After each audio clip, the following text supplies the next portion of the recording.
নমস্কার, অপর্ণা টেস্টি ওয়ার্ল্ডের সকল দর্শক বন্ধুদের অনেক অনেক স্বাগত। বন্ধুরা, আজ নিয়ে এসেছি টেস্টি টেস্টি পুঁই শাকের রেসিপি। বাজার থেকে প্রথমে আমি পুঁই শাক নিয়ে এসেছি, তারপরে এই পুঁই শাকগুলোকে কেটে ধুয়ে পরিষ্কার করে তোমাদের সামনে ফিরে আসব। কম বেশি সকলেই আমরা পুঁই শাক কাটতে পারি। তো দেখো, পুঁই শাকের ডাঁটাগুলোকে আলাদা করে কেটে রেখেছি, আর এর সঙ্গে ছোটো ছোটো দুটো আলু কেটেছি পাতলা পাতলা করে ডাঁটার সঙ্গে সামঞ্জস্য করে। তো আলুটা না পাতলা করেছি না বেশি মোটা করেছি। তো ডাঁটাটা আলুটা আলাদা রেখেছি, আর এদিকে পুঁই শাকের যে পাতাগুলো আমি দেবো সেই পাতাগুলো কিন্তু আলাদা রেখেছি ধুয়ে পরিষ্কার করে। এইভাবে করলে কি হয়, রান্না করতে সুবিধা হয়। আর যেহেতু পুঁই শাকের এই রেসিপিটি করব আমি সম্পূর্ণ একটা রুই মাছের মাথার হাফ অংশ দিয়ে, তাহলে খেতে কিন্তু দুর্দান্ত লাগে। পুঁই শাক আলুর এই রেসিপিটা মাছের মাথা দিয়ে অসাধারণ লাগে। বন্ধুরা, গরম গরম ধোয়া ওঠা ভাতের সঙ্গে যদি এরকম একটা রেসিপি থাকে, দুপুরবেলা না আর কিছুই লাগে না। তো এই যে তার জন্য আমি মাছের মাথা হাফ ছিল আমার কাছে, তো সেই অংশটা আমি সর্ষের তেল দিয়ে কড়াইতে বেশ ভালো করে ভেজে নেব। যেহেতু মাছের মাথা একটু ভালো করে না ভাজলে কাঁচা গন্ধ থাকে, আর ভাজলে খেতে বেশ ভালো লাগে। তো এইভাবে ঢাকা চাপা দিয়ে ভালো করে ভেজে নেব, যাতে ভিতর থেকেও ভালো ভাজা হয়। আর উপর থেকে দেখেই বোঝা যাচ্ছে একদম মাছটা কিন্তু মাছের মাথাটাকে কিন্তু লাল লাল করে ভেজে নিয়েছি। এই সময়ই আমি দিয়ে দিলাম কেটে রেখেছি আগে থেকে যে লম্বা লম্বা করে আলুগুলো, সেই আলুগুলোও দিয়ে দিলাম। তাহলে আলুটাও বেশ সফট হয়ে যাবে। আর এই যে মাথাটাকে আমি আলাদা করে তুলে নেব না, আর ওখানেই রেখে দেবো। তারপর দিয়ে দিলাম একটু লবণ দিয়ে একটু নাড়াচাড়া করে দিলাম। তো এবার আমি ঢাকা চাপা দিয়ে আলুগুলোকে একটু ফ্রাই করব। তাহলে আলুগুলো 50% সিদ্ধ হয়ে যাবে। যেহেতু পুঁই শাকের ডাঁটা খুব একটা সময় লাগবে না, সেই কারণে ঢাকা চাপা দেবো। বন্ধুরা, ঢাকা চাপা দিয়ে 5 মিনিট পর ফিরে আসবো।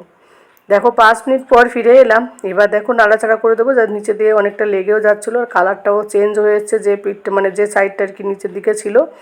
এই পর্যায়ে আমি মাছের যে মাথাটা ছিল সেটাকে কিন্তু আমি এইভাবে খুন্তির সাহায্যে ভেঙে দেব। তাহলে কি হবে, রান্না পুঁই শাকের রেসিপিটা খেতে দুর্দান্ত হবে মাথাটা ভেঙে দিলে। অনেকে কাটার ভয় পায়, কিন্তু বড় বড় কাটা থাকে মাথায়, এটাতে অতটা অসুবিধা হবে না। আর আলুটা দেখেই বুঝতে পারছো আলুটা কিন্তু পুরো আমার সফট হয়ে এসছে। এবার এক সাইড করে রেখে দিলাম আলু আর মাছের সবজিটা আর কি। এক সাইডে জাস্ট একটু সর্ষের তেল দিয়ে দিলাম। এবার দিয়ে আমি দিয়ে দিলাম হাফ চামচেরও কম দিয়ে দিলাম রাঁধুনি। এই পুঁই শাকের রেসিপিতে রাঁধুনি দিলে এর গন্ধে কিন্তু পুঁই শাকের রেসিপিটা আরও দুর্দান্ত হয়। তারপর দিয়ে দিলাম সামান্য পরিমাণ সাদা জিরে, আর দিয়ে দিলাম একটা গোটা রসুন। যদিও রসুনটা দিতে আমার একদমই মাথায় ছিল না, আগে থেকে মনে ছিল না, তাই একটু লেট করেই দেওয়া হলো। যাই হোক আর কি, এবার রসুনটা তার জন্য যেহেতু পরে দিয়েছি, রসুনটা যাতে লাল লাল করে ফ্রাই হয়, রসুন থেকে কাঁচা গন্ধ বেরিয়ে যায়, সেই কারণে আমি একটুখানি ফ্রাই করব। তাহলে রসুনটা পুরো লাল লাল হয়ে যাবে। তারপর এই যে আগে থেকে রেখেছি কেটে আমি তিনটে চারটে কাঁচা লঙ্কা, সেটাও দিয়ে দিলাম। দিয়ে পুঁই শাকের ডাঁটাগুলো দিয়ে দিলাম। এবার যেহেতু পুঁই শাকের ডাঁটাটা একটু সময় লাগবে, যদিও পাতার তুলনায় আর কি, পুঁই শাকের শাক রান্না করতে তো বেশি সময় লাগে না, তো ডাঁটাটা একটু সফট হতে টাইম লাগবে। সেই কারণে ডাঁটা আর আলু আবার একবার ঢাকা চাপা দিয়ে রেখে দিলাম। দিয়ে এবার একটু নাড়াচাড়া করব, খুব সুন্দরভাবে ডাঁটাটাও সফট হয়ে যাবে তাহলে এইভাবে রান্না করলে। আর পাতাটা আগে থেকে দিলে ডাঁটাটা ভালো সিদ্ধ হবে না, আর পাতাটা বেশি লেতে পেতিয়ে যায়, ওই কারণে পাতাটা আমি পরেই দেবো, তাহলে খেতেও ভালো লাগবে। আর পুঁই শাক কাটার সময় বন্ধুরা অবশ্যই পাতাটা আলাদা করে রাখবে, তাহলে দেখবে ধুতেও সুবিধা হয়। পুঁই শাকে অনেক সময় নোংরা থাকে, সেগুলো পরিষ্কার করতেও সুবিধা হয়। তো এবার আমি ওই যে ঢাকা চাপা দেওয়ার পরে দেখলাম ডাঁটাটা অনেকটা সফট হয়ে এসছে। এই পর্যায়ে আমি দিয়ে দিলাম পুঁই শাকের পাতাগুলো, দিয়ে এবার সব কিছু ভালো করে মিশিয়ে দেব। আর পাতাটা আমি একসঙ্গে কখনোই দিই না, যখন এই পুঁই শাকের রেসিপি করি তখনই পাতাটা আমি একটু পরেই দিই। এবার ওই পাতার উপরেই দিয়ে দিলাম আমি কালারের জন্য হলুদের গুঁড়ো। শাকের মধ্যে ম্যাক্সিমামই দেখবে একটু হলুদের কালার একটু দরকার হয় বেশি, ওই জন্য একটু বেশি করেই একটু হলুদ দিলাম আমি, না হলে সাদা সাদা হলে দেখতে ভালো লাগে না আর খেতেও ভালো লাগে না। এরপর দিয়ে দিলাম সামান্য পরিমাণ লবণ, যেহেতু আলুতে লবণ দেওয়া হয়েছে আর ডাঁটাতে লবণ দেওয়া হয়নি, ওই জন্য শাক দিয়ে একটু লবণ দিয়ে এবার সব কিছু ভালোভাবে একটু মিশিয়ে দেব। আর পুঁই শাকের শাকটা দেওয়ার পরে কিন্তু বেশি টাইম লাগে না সফট হতে, এমনিতে একটুখানি হয়ে যায়। আবার এই পর্যায়ে এইভাবে নাড়াচাড়া দিয়ে পাতাটা যখন কমে এলো, তখন আমি এর মধ্যে দিয়ে দিলাম 1 চামচের মতো জিরের গুঁড়ো। দিয়ে সব কিছু আমি মশলাগুলো, ড্রাই মশলাগুলো সব কিছু ভালো করে মিশিয়ে দিয়ে গ্যাসটাকে একটু চড়িয়ে কিছুক্ষণ ফ্রাই করে তারপর আমি দিয়ে দিলাম পরিমাণ মতো জল। তো জল দিয়ে একটু আবার একটু আর কি দেখছিলাম আর কি কতটা দরকার হবে সেইভাবে জল দেবো। খুব একটা মানে ঝোল হবে না এই রেসিপিটায়, গামাকো হালকা একটু জল হলে খেতে ভাতের সঙ্গে বেশ ভালো লাগবে।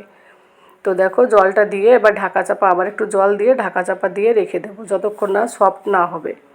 তো 10 মিনিট পর ফিরে এলাম। ঝোলটা দেখো দেখে বোঝা যাচ্ছে অনেকটা কমেও এসেছে। আর শাকের কালারটা দেখে বোঝা যাচ্ছে যে শাকটাও কিন্তু সিদ্ধ হয়েছে, ডাঁটাগুলো কম বেশি সিদ্ধ হয়ে গেছে। কালার চেঞ্জ হলেই কিন্তু সবজি বোঝা যায় যে সবজি রান্নাটা অনেকটা কমপ্লিট হয়ে এসছে। আর বন্ধুরা গরম গরম গরম ভাতের সঙ্গে এইভাবে খেতে পুঁই শাক দিয়ে আলু দিয়ে মাছের মাথার রেসিপি কিন্তু দারুণ লাগে। তোমরা একবার বাড়িতে ট্রাই করতে পারো, আশা করি সবাই কিন্তু বেশ মজা করে খাবে। আর খুব সুন্দর কালারও হয়েছিল, খুব একটা যে মশলা দিয়েছি তাও না, একদম সিম্পল সাধারণভাবে শুধু পুঁই শাক মাছের মাথা দিয়ে এইভাবে রান্না করে দেখবে একবার হলে বাড়িতে। আর যেহেতু আমি কোনো মশলা সেইভাবে দিইনি, তাই এই যে আলুগুলো ছিল, আলুগুলো তো এমনিতেই সফট হয়ে গেছে, ওই কারণে আলুগুলো একটু হালকা করে খুন্তি দিয়ে একটুখানি ভেঙে ভেঙে দিলাম, যাতে ঝোলটা যেন একটুখানি গ্রেভিটা একটু গাঢ় টাইপের হয়, পানসে না হয় সেই জন্য। তো এবার গ্যাস অফ করে দিয়ে আমি এটাকে সার্ভ করে দিলাম একটা গামলা আর কি পাত্রে আর কি তুলে দিলাম। ঠান্ডা হওয়ার পর দেখো জলটা অনেকটা টেনেও গেছে, গা মাখা মাখা হালকা ঝোল রয়েছে। এবার গরম গরম ভাতের সঙ্গে এটাকে পরিবেশন করা হবে বন্ধুরা। দেখতে যতটা সুন্দর হয়েছিল খেতেও কিন্তু অসাধারণ হয়েছিল। আর ঠান্ডা হওয়ার পর বন্ধুরা কালারটা দেখো আরও কত সুন্দর লাগছে দেখতে। তো আমি এখন গরম গরম ভাতের সঙ্গে সার্ভ করে নেব এটা। যদি ভালো লাগে তোমাদের আজকের আমার এই রেসিপিটি, অবশ্যই তোমরা কিন্তু আমাকে কমেন্ট করে জানিও। আর এই পর্যায়ে যারা যারা এসেছো লাইক করতে ভুলে গেছো, একটা লাইক করে দিও। আর এতক্ষণ ধরে যারা রেসিপিটি দেখছো তাদের সকলকে অসংখ্য ধন্যবাদ এবং অনেক অনেক ভালোবাসা। যে যেখান থেকে রেসিপিটি দেখছো সকলে ভালো থাকো, সুস্থ থাকো এবং সাবধানে থাকো। দেখা হবে অন্য কোনো দিন অন্য কোনো রেসিপিতে। আর এইদিকে দেখতেই পাচ্ছ ধোয়া ওটা ভাতের সঙ্গে মানে এটা সবজিটা সার্ভ করে নিচ্ছি, খেতে অসাধারণ লাগে। তার সাথে যদি একটু লেবুর টুকরো থাকে জাস্ট ওয়াও। তো লাস্টে লেবুও দিয়ে খেয়ে নিলাম, খুব সুন্দর হয়েছিল বন্ধুরা।